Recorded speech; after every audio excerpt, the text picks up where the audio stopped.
پھر اسی طرح ہماری مسنون چیزوں میں سے بچے کے سر کے بال اتروانا ہے، عقیقہ کرنا ہے، ختنہ کرنا ہے، یہ ساری چیزیں سنت میں شامل ہیں. میڈیکل سائنس کچھ بھی کہے، ان کی تھیریز بدلتی رہتی ہیں، آج ایک بات کریں گے کل دوسری کریں گے، لیکن جو چیز رسول اللہ صلی اللہ علیہ وسلم کی سنت سے ثابت ہے اس کو کرنا نمبر 1 ہماری آئیڈینٹی ہے، پہچان ہے، شناخت ہے ہماری کہ بحیثیت مسلمان ہمیں ان طریقوں کو اختیار کرنا. نمبر 2 آپ سے تعلق کا ایک اظہار ہے کہ ہم رسول اللہ صلی اللہ علیہ وسلم کی امت میں سے ہیں، آپ کے فالوورز ہیں، آپ پر ایمان لانے والے ہیں، لہذا آپ کی بات ہمارے لیے سب سے اوپر ہے. لہذا عقیقہ کیا ہے؟ ایک طرح سے بچے کی طرف سے صدقہ ہے. اسی طرح سر کے بال منڈوانا کیا ہے؟ ایک نجاست کا صاف کرنا.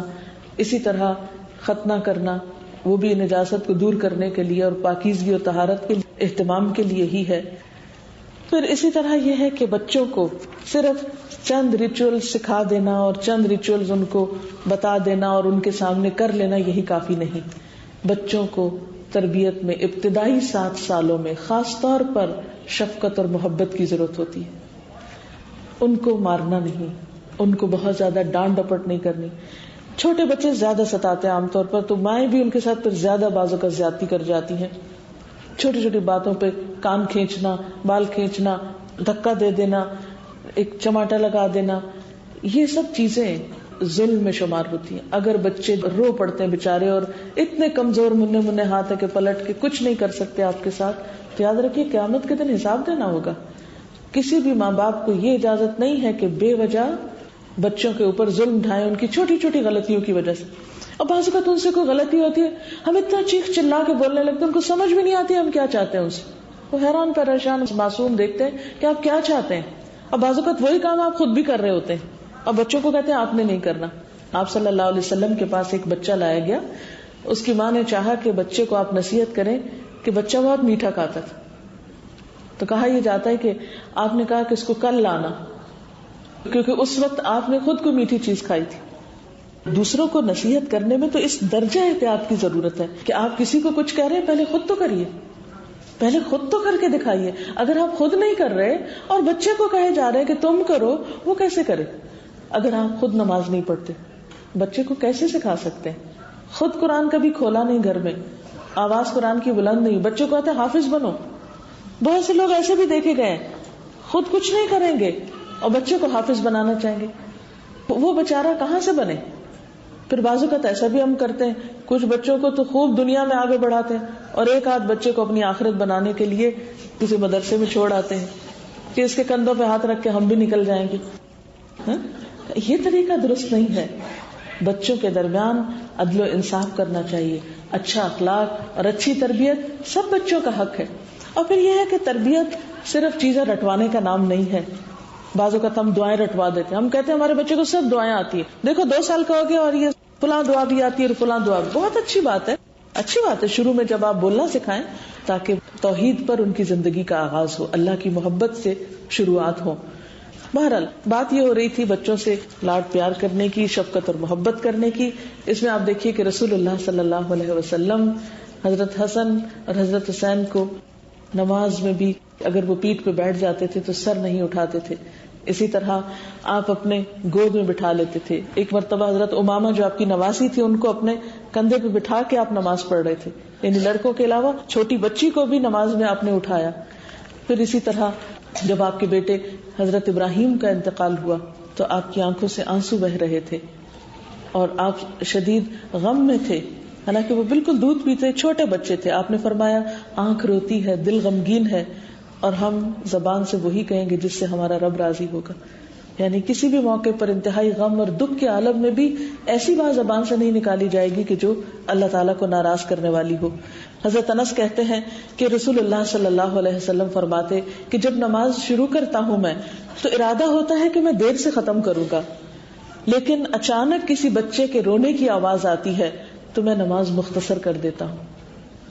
یہ آپ صلی اللہ علیہ وسلم کا طریقہ تھا بچوں کے ساتھ. اچھا ہم ماؤں کا حال کیا؟ نماز پڑھنے لگتے ہیں اور بچوں کو سارے گھر والے ڈانٹنا شروع کر دیتے ہیں، شور نہ کرو وہ نماز پڑھ رہے ہیں. کوئی آ کے کھینچ کے لے جاتا ہے، چھوٹے چھوٹے بچے سے کرال کرتے کرتے ماں کے پاس آ جاتے. اچھا دوسرے آ جاتے ہیں پاس، وہ اٹھا کے لے جاتے ہیں، وہ چیخیں مار رہا ہے، وہ نہیں ماں نماز پڑھی. بچپن سے ہی ہم بچوں کو نماز سے اتنا خوف زدہ کر دیتے ہیں انڈائریکٹلی کہ ہمیں پتہ بھی نہیں چلتا. یاد رکھیے کبھی بچے کو نماز پڑھتے وقت دھکا نہیں دے, کبھی ہائے ہو شور نہیں مچائے گھر والے کہ وہ ماں نماز پڑھی, دیکھو وہ اوپر چڑھ رہا ہے, دیکھو وہ آگے بڑھ رہا ہے, جاؤ جاؤ اٹھا لو اس کو, وہ کیا کر رہا ہے. نہیں, کرنے دیں. بچہ آس پاس رہے گا, کبھی اوپر چڑھے گا, کبھی آگے بیٹھے گا, کبھی ساتھ لیٹ جائے گا, تو ایک دن آپ دیکھیں گے ساتھ سجدے بھی کر رہا ہوگا. چھوٹی چھوٹی بچیاں وہ کپڑے اٹھا کے لا کے ساتھ کھڑی ہو جاتی ہے. کیوں؟ اس لیے کہ انہیں اس مسئلے پہ بھی محبت ملی ہے, ماں کی پیار ملا ہے. تو جب ہم محبتوں سے آغاز کریں گے, نرمی اور شفقت سے کریں گے, تو بچوں کے دل میں ہماری محبت بھی ہوگی اور ہمارے دین کی محبت بھی ہوگی. لیکن اگر ہم نفرتیں دیں تو بچوں سے محبت کس طرح ایکسپیکٹ کر سکتے ہیں؟ اگر ہم بات بے بات پر غصہ دکھائیں, موڈز دکھائیں, تو بچوں سے ہم اچھے اخلاق کی توقع کیسے رکھ سکتے ہیں؟ لہذا بے حد ضروری ہے کہ کوئی بھی کام آپ کریں, مثلاً آپ قرآن پاک پڑھیں. بعض مائیں بچوں کو قرآن پاک پہ ہاتھ نہیں رکھنے دیتی, نہیں اس کا پتہ نہیں, یہ تو وضو نہیں کیا ہوا اور معلوم نہیں کیا کیا, لہٰذا بچے اس پہ نہیں آتے. بعض اوقات بچے کھینچ بھی لیتے ہیں, بعض اوقات آگے پیچھے بھی کرتے. تو جب تک بید بھی نہ ہو بچے سے قرآن پاک کو بھی دور نہ کرے, بلکہ کھول کے دکھائیں, دیکھو یہ اللہ تعالیٰ کی کتاب ہے, دیکھو یہ کتنی پیاری چیز ہے, اس کو چوم کے دکھائیں کہ یہ محبت کے لائق چیز ہے. آپ دیکھیں کہ اگلے دن بچہ اٹھا کے آپ سے پہلے چومے گا. اگر آپ اس کو پیار سے بتائیں گے, نہ کہ چھین کے وہ اوپر رکھ رہے ہیں کہ نہیں تم تو بید بھی کر رہے ہو, یا ایک لگا دیں اس کو کہ تم نے کیا کر دیا. نہیں, بعض اوقات ایسا ہوتا ہے نا بچوں کے ہاتھ سے اچانک چھوٹ جاتا ہے, وہ یہ غیظ و غضب کا عالم ہوتا ہے کہ یہ تم نے بہت بڑی غلطی کر دی, اس کو پتہ ہی نہیں اس نے کیا کر دیا. اسی طرح نماز کے عالم میں حدیث سے یہ پتہ چلتا ہے کہ جو چھوٹے بچوں کی مائیں ہیں وہ اگر بچہ بہت رو رہا ہو تو بچے کو اٹھا کے بھی نماز پڑھ سکتی. مثلاً بعض اوقات ایسا ہوتا ہے نا آپ گھر میں اکیلے ہیں, کوئی نہیں اور آپ نماز نہیں چھوڑیں گے. بعض مائیں کہتی بچے اتنا روتے ہیں پھر ہم نماز نہیں پڑھ سکتے. نہیں, اگر شروع دن سے آپ ان کو نماز کے وقت پاس لٹا لیں, ان کو پتہ چل جائے گا ماں اتنی دیر چپ ہو جاتی ہے, پھر آپ ان کو اٹھا لیں. اگر رونے لگے تو اٹھا لیں, ایک ہاتھ میں بچے چھوٹے ہوتے ہیں تو ایک ہاتھ میں بھی اٹھا سکتے ہیں, اٹھا کے ساتھ کھڑے رہے اور ساتھ اللہ اکبر کر کے پڑھتے رہے جو دعائیں پڑھیں. رکوع میں بھی تھوڑا تھام کے رکھیں, ایک ہاتھ سے رکوع کر لیں, اگر سمجھے مشکل ہے ساتھ بیڈ پہ لٹا دیں, تھوڑی دیر کے لیے سجدہ کر کے دوبارہ اٹھا لیں. ذرا بڑا بھی ہو جائے بچہ تو آپ دیکھیں گے کہ وہ آگے چمٹ جائے گا, تھوڑا آگے پیچھے ہوگا, ہونے دیں. یہ بھی ایک عبادت ہے, یعنی بچوں کے ساتھ محبت بھی ایک عبادت ہے. اگر آپ اللہ تعالیٰ کی عبادت کر رہے ہیں تو اس کا مطلب نہیں کہ آپ ان معصوم بچوں کے اوپر ظلم ڈھا کر کریں. پھر اسی طرح آپ صلی اللہ علیہ وسلم جب سفر سے تشریف لاتے تھے تو بچے سواری پہ اوپر آگے پیچھے آپ کے بیٹھ جاتے تھے, آپ خود ان کو سلام کرتے تھے, حتیٰ کہ مشرکین کے بچوں کے ساتھ بھی آپ محبت سے پیش آتے تھے. یعنی بچوں کے معاملے میں کوئی ڈسکریمنیشن نہیں. ویسے تو ہمارے اوپر لازم ہے کہ ہم ساری انسانیت کا احترام کریں, لیکن بچوں کو خاص طور پر توجہ دینا, اسے کوئی فرق نہیں کرنا چاہیے کہ کون کس کا بچہ ہے, کیونکہ وہ تو بچہ ہے اور سارے بچے مسلمان ہوتے ہیں, سب بچے اسلام پر پیدا ہوتے ہیں.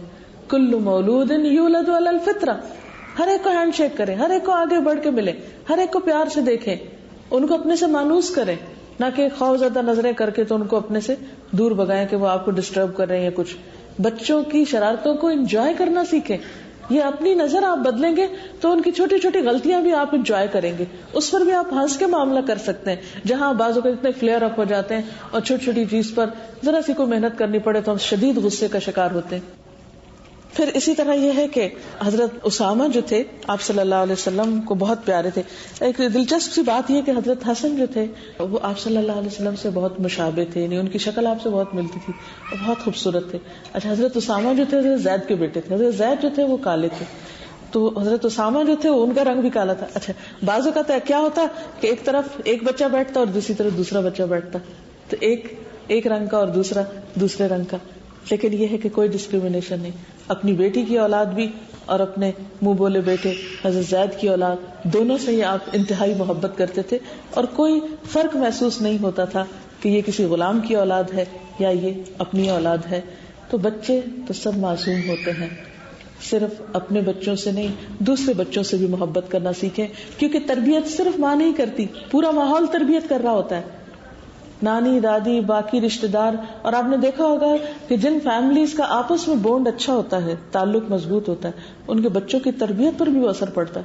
اور جو لوگ بالکل آل الون رہتے ہیں اور ان کے پاس کوئی آگے پیچھے کہیں جانے کا وقت نہیں, کوئی رشتہ دار نہیں, کوئی محبت دینے والا نہیں, کوئی اور پوچھنے والا نہیں, تو بعض اوقات تو ان بچوں کی شخصیت کے اندر ایک خاص قسم کی سختی آ جاتی ہے, وہ تربیت اس طرح ہو نہیں پاتی. اس لیے جو صاحب حیثیت ہو وہ پلٹ کر اپنے پچھلے ملکوں میں اپنے خاندانوں کے پاس جا کر وقتاً فوقتاً ملاقات کریں, ان کی پہچان کرائیں, کیونکہ صلہ رحمی کرنے سے اللہ کی رحمت آتی, رشتہ داروں کے ساتھ جوڑنے سے اللہ کی رحمت آتی, اور رشتہ داروں کے ساتھ کاٹنے سے اللہ تعالیٰ کی رحمت منقطع ہو جاتی. حدیث میں آتا ہے کہ لا يدخل الجنت قاطع الرحم, رشتوں کو کاٹنے والا جنت میں نہیں جائے گا. تو آپس کے تعلقات, بہن بھائیوں کے تعلقات اور رشتہ داروں کے ساتھ تعلقات میں خاص طور پر کوشش کرنی چاہیے کہ ایک دوسرے کی چھوٹی چھوٹی غلطیوں اور خطاؤں کو معاف کر کے دل بڑے رکھے جائیں, آپس میں میل جول ختم نہ کیے جائیں. اور بعض اوقات مالی معاملات میں, بعض اوقات کاروبار کی مس انڈرسٹینڈنگ میں بھائیوں میں اختلاف ہو جاتا ہے, وہ آپس میں رہے, وہ کاروبار کی حد تک رہے, گھر میں نہیں آنے دے اس کو. ہم پورے بچوں کو انوالو کر کے پارٹی بنا لیتے ہیں اور متنفر کر دے, پھر کچھ عرصے بعد صلح کر لیتے ہیں, ایک مذاق بنا لیتے ہیں, اور بچے اس میں حیران پریشان ہے کہ اب ہم ادھر جائیں یا ادھر جائیں. بعض اوقات تو بچوں کو کئی لوگ نصیحت وصیت کر کے رکھتے ہیں کہ دیکھو فلاں رشتہ دار سے تو میرے مرنے کے بعد میں نہیں ملنا, اگر تم نے اس سے ملاقات کی تو تم میرے نہیں, میرے سے آنکھ ہو. یہ اتنے شدید غصے. مومن تو معاف کرنے والا ہوتا ہے, معاف کرنے میں جو طاقت ہے وہ بدلہ لینے میں تھوڑی ہے. لیکن ہمارے دل اتنے تنگ ہیں, اتنے چھوٹے ہیں, کیا ہم نہیں چاہتے کہ اللہ تعالیٰ ہمیں معاف کر دے؟ حضرت عائشہ رضی اللہ تعالیٰ عنہا پر جب الزام لگا تھا, اور بہت بڑا الزام تھا, کچھ چھوٹی بات نہیں تھی, اور الزام لگانے والوں میں کون شامل تھا؟ وہ شخص بھی شامل تھا جس کی کفالت حضرت ابو بکر کر رہے تھے. جب آپ کو پتا چلا کہ اچھا اس نے یہ باتیں کی ہیں, تو آپ نے سوچا کہ آج سے وظیفہ بند. اللہ سبحانہ وتعالیٰ نے قرآن پاک میں آیت اتاری, اللہ تحبون ان یغفر اللہ لکم, کیا تم نہیں چاہتے کہ اللہ تمہیں معاف کر دے؟ اور اس کے بعد خاص طور پر فرمایا کہ اہل فضل اور جن کو اللہ نے مال دیا ہے وہ غریب رشتہ داروں کو دینے سے ہاتھ مت روکیں, چاہے وہ زیادتی کریں. ان کا کیا ان کے ساتھ, ہمارا کیا ہمارے ساتھ. بعض اوقات واقعی رشتہ دار زیادتی کرتے ہیں, لیکن اس کے باوجود اپنے خاندان کی خاطر, اپنے بچوں کی خاطر, اللہ کی رحمت کی خاطر ان کو معاف کرنا سیکھیں اور ان کے ساتھ درگزر کا معاملہ کریں. اور اس سے آپ دیکھیں گے کہ خود آپ کی طرف کس قدر خیر پلٹ کر آتی ہے. پھر اسی طرح آپ صلی اللہ علیہ وسلم جو تھے خاص طور پر بیٹیوں کے لیے بہت نرم گوشہ رکھتے تھے. حضرت فاطمہ رضی اللہ تعالیٰ عنہا کے ساتھ آپ کا معاملہ بہت زبردست تھا. آپ آتی تھی, آپ اپنی جگہ سے اٹھ جاتے, اپنی جگہ ان کو بٹھاتے, ان کا ماتھا چومتے تھے, ان کا استقبال کرتے تھے. آپ کہتے تھے کہ فاطمہ میرے جگر کا حصہ ہے, جو اسے دکھ پہنچائے گا وہ مجھے دکھ پہنچائے گا. یعنی ان کی کوئی تکلیف آپ کو برداشت نہیں ہوتی تھی. پھر اسی طرح حضرت اسامہ کو ایک دفعہ چوٹ لگ گئی تو آپ اس کا خون صاف کر رہے تھے اور فرما رہے, اسامہ اگر بیٹی ہوتا ہم اس کو اچھے کپڑے پہناتے, اسامہ اگر بیٹی ہوتا ہم اس کو زیور پہناتے.